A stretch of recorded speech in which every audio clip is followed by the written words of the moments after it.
Xorijda mehnat qilayotgan yurtdoshlarimiz diqqatiga.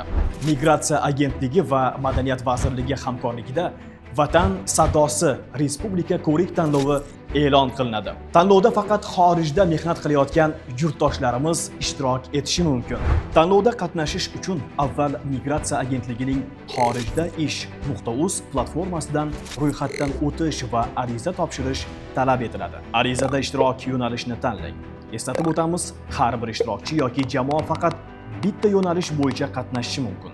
So'ngra ijro etilgan asar nomini kiriting va jonli ijro qilingan videoni tayyorlang. Videoni istalgan ijtimoiy tarmoq sahifangizga joylang va havolani arizadagi video havolasi maydoniga kiriting. Diqqat qiling, video jonli ijro qilingan, montajsiz, kesilmagan va bir butun holatda bo'lishi shart. Ishtirokchining yuzi va ovozi aniq ko'rinib turishi lozim. G'oliblar 100 million, 80 million va 50 million so'mlik pul mukofotlari hamda maxsus diplom va sovg'alar bilan taqdirlanadi.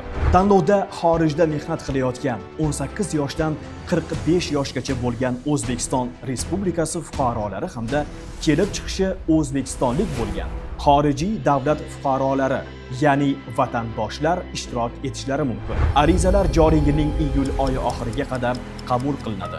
Eslatib o'tamiz, sun'iy intellekt yordamida yaratilgan yoki tahrirlangan videolar qabul qilinmaydi. Batafsil ma'lumot uchun 71 kod 202 33 55, ichki raqam 430. Vatan sadosi, vatan mehrini san'at orqali ifoda eting.